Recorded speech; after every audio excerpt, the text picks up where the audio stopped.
Hi guys, welcome back to another video. Today we're going to have a Dan Hooker showcase for UFC 257 in his main event fight against Michael Chandler. We're going to have some online ranked gameplay against Dustin Poirier. So, quickly just talk about the fight in real life. I mean, Dan Hooker is an amazing fighter. Obviously, his last fight he lost to Dustin Poirier in a decision. But prior to that, he's beat Paul Felder by decision. He's beat Ali Quinter by decision. I know he knocked out James Vick. And then I also believe he's got a knockout victory over Gilbert Burns. In between there, he had a fight with Barboza and he lost. And he took a lot of damage in that fight. That fight was very, very hard to watch. And one thing we know about Dan Hooker is he's a dog. He can really, really fight. And it's arguable that in his fight against Poirier, there's times he could have finished him if he probably had a bit more composure, but Poirier's just got that heart to power through and that grit. So obviously the one thing I think's hindering Dan Hooker in this fight is actually it's a 3-round fight instead of 5. I believe if it was 5 rounds he'd win the fight comfortably, just because he's got more room to work with. If he gets taken down and held down for a round, that's fine. He can just get back up. He's got 5 rounds to work with, and then for him to be successful in this fight, he has to keep it on the feet, because he outclasses Michael Chandler, I think, in every way on the feet. I mean, don't get it wrong, Chandler's good on the feet, he's got good boxing and he's got a lot of power, but Hooker's boxing's better, his kicking's better, his knees, his elbows, he's just got more tools in his bag on the feet, and I believe if it stays on the feet, he finishes him. He's got the reach advantage as well. He can keep him at the end of his punches, and if he comes in, he can hit him with his big knees and exchanges. And Chandler's going to be looking for those takedowns, and he can get hit with a knee or an uppercut on the way in. Hooker's got cardio. Obviously, he's been part of main events, gone 5 rounds, even with taking damage, like the Dustin fight in real life. So that's, if he needs to win, he has to keep it on the feet for at least 2 rounds, and then just, it doesn't matter if he gets grappled for 1 round. And I actually think he could get the finish within those 3 rounds. So we'll just see how he does. I'm hoping he gets the win, because I'm a big fan of his. So, going into this fight, it's against Dustin Poirier. Obviously, Dustin Poirier is a very, very dangerous fighter, and I believe my opponent's a Division 15 fighter. As you can see, he goes for the clinch there, I move away. And using Dan Hooker, I'm trying to use my reach well. I'm working in those leg kicks, which I think are a crucial part of his game that people don't use. I've come up against him online sometimes, and people just bombard forward, not throwing leg kicks. So it's round 1. I'm trying to figure out what my opponent wants to do. At the moment, I'm trying to work in these leg kicks to build up some damage, because if this is going to be a 5-round fight, leg kicks will pay dividends in the later rounds. So as you can see, I've got the stun on his leg, so his leg must not be in a good position at the moment. So I know that, and it's only round 1, so I'm going to start working on the other leg. And Dan Hooker just has so many tools. I mean, I'm more than comfortable fighting on the inside with Dustin. I mean, Dustin's a phenomenal boxer, but Dan Hooker's got those knees and nasty elbows. So he checks my leg kick there, and as you can see, I sway his overhand. He's been throwing the overhand a lot, and that's something I've taken a mental note of, that he likes to go low and then go high with the overhand. So as you can see there, he goes for a clinch as well. And I'm trying to see what he wants to do, because Dan Hooker's ground game, on the game at least, it's okay, it's not great, but I don't really want to get taken down and worked with by Dustin. So as you can see, I predict that big head kick there, get the dodge, I push my advantage, and when they're backing up towards the fence and they're hurt, break the block with a jab or a hook, 2 jabs, a hook, hook, jab right hook, jab left hook, and then swing that uppercut, and 99% of the time you will get a knockdown.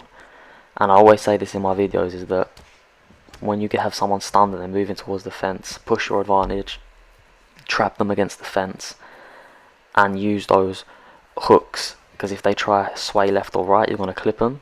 If they don't, hit them with the uppercut. So that's my tip. And round 2 again, he started off in the stance that I've hurt his leg on, so I reminded him of that quickly by hitting his leg and getting the stun. As you can see, he's doing a nice job of working my body, and I can see this now.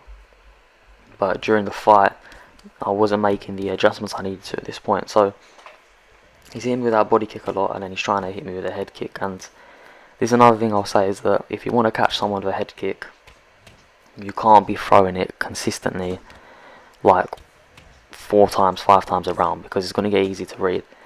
Whenever I get my head kick finishes, because I throw them once every 2 rounds, my opponent hasn't read it. You don't want to be predictable, so that's one thing my opponent needs to do a better job of. And right now he's throwing that massive overhand, and I'm managing to read it at the moment, so that's good. As you can see, I'm working my strikes really well, but he's hitting me to the body and it's going to start doing some damage. And I mean, it's a 5-round fight, you want to keep your stamina in the best position possible.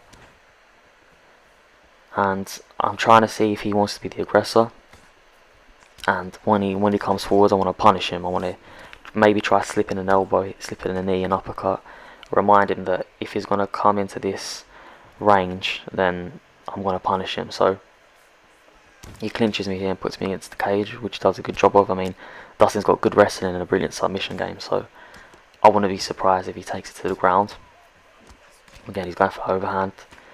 He's checked my leg kick, which has caused some leg stun to me, so I was a bit wary because my back's against the fence. And I mean, I know I've done a lot of damage to his head right now, so I know I'm in a good position. I've done a lot of damage to his leg also, and I want to realistically start working the other leg. I want him to have both legs so damaged that I just need to touch them and he'll get a knockdown. So he hits the leg kick there, but it's not in the right distance to do the prime damage it needs to. And that's another thing, when you're throwing a head kick or any type of kick on this game, you need to be in kicking distance, because if you're in punching distance, it's not going to do the damage it needs to, and also you can get countered and hurt. So that's another thing to be wary of when throwing these kicks. And kicks take more stamina up than punches, so I never really like throwing head kicks and body kicks too much in a 5-round fight, especially the first 2 rounds, because it's going to deplete my stamina quite a bit. And as you see there, he goes to work my body and I hit him with that beautiful knee. And here I'm trying to push the pace, I'm trying to work in my elbows. As you see, he's backed up against the fence, he's trying to rotate out, and I'm just working him. I tried to go for the head kick, but obviously he blocked it, he could see it coming, so that was a good round for me.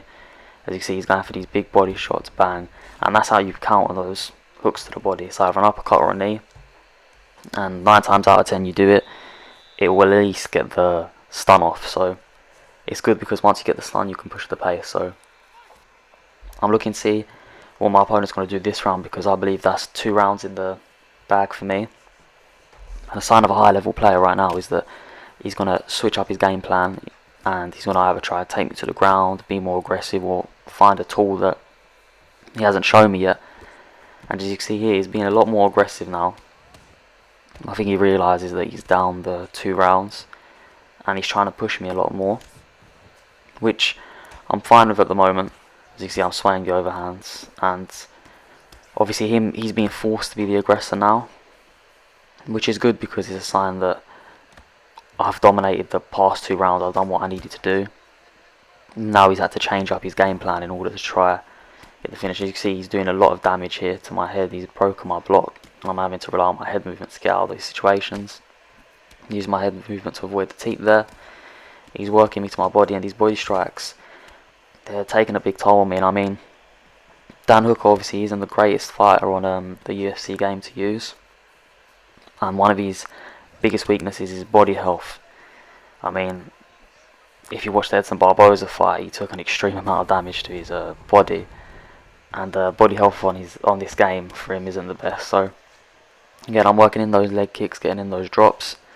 I mean, his legs are battered, so that just shows the work I've done the past 3 rounds, and it's the small strikes like that that eventually add up, and it will put you in a very good position. So he goes for the takedown here, I deny it, and I end up taking him down just for points, just to show him that, look, if you're going to try to take me down, I'll take you down.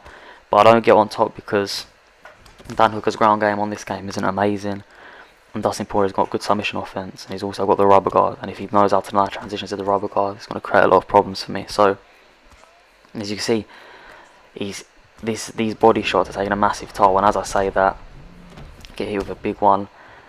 He went for the 2 hooks to the body and gets the drop, and here I don't want to get knee to the body, fortunately, his stamina's not in a great position, because if he had more stamina there, a couple more knees, that would have resulted in a knockdown. So he's got the knockdown here, which would make this his round at the moment. Now I'm being a bit more cautious. You see my body's flashing, like my body's in a bad position, and he goes for, I believe, the teep there, and where I'm kicking as he teeps, I hit the leg, and that gets me the stun for the leg. And when I played GOAT in the sparring match on my video, I believe he done the same thing to me when I was throwing a kick, and he said it was the first time he's seen that before. But it happens quite a lot in this game. So if you've damaged someone's leg and they go to head kick you or teep kick you and you hit their leg, you get the stun off. So that's another cool little trick there for you guys. So I dropped him with the head kick. So now we're one knockdown apiece. I'm pushing my pace here because he's against the cage. And yeah, so that round, you could say, went either way. I would say I've taken that round as well. So I'd say going into it, it's 3 rounds to 0, so he has to look for the finish. And I know this isn't going to 5 rounds just because of the damage we've both taken, and my stamina's not in the greatest position, but it's not in the worst. And I think his is in a worse position than mine, so I'm interested to see what he's going to do. I mean, I know he's going to work the body because he's done some beautiful body work, so I need to be cautious of that. So I'm hitting him with the leg strikes, managed to get the knockdown through the leg kick. And even his other legs hurt now, so I don't mind him switching stance. As you can see, when he switches stance, I switch stance. And I know he needs to get the finish, and as you can see, both of his legs are really, really hurt right now. So I'm trying to unload on them as much as possible. I'm trying to sneak him in. You don't want to make it too predictable, because when he starts checking them, it's going to start doing a lot of damage to you. So he manages to get me to the ground here.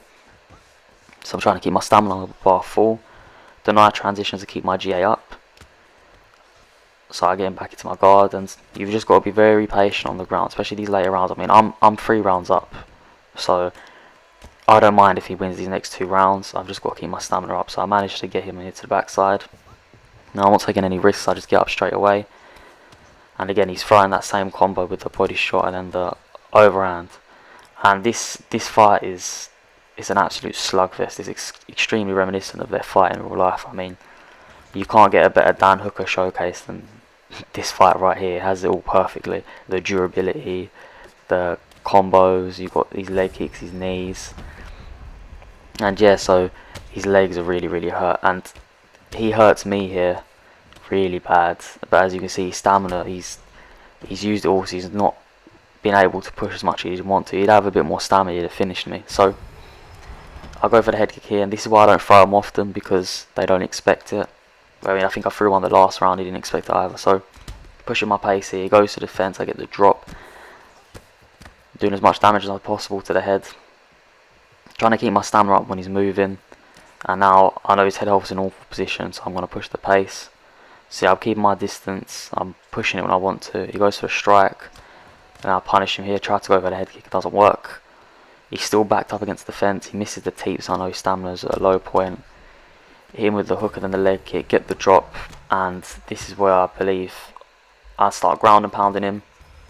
And where he's taken so much damage and couldn't sway it, I get the finish. So, I mean, that was an absolute war of a fight, and my opponent done a very good job. Very reminiscent of his actual fight with Dustin. So that was the Dan Hooker fighter showcase for UFC 257's co-main event. I'll have a Michael Chandler one out in the next coming days. So thank you guys for watching. Please like, comment and subscribe, and I'll see you next time.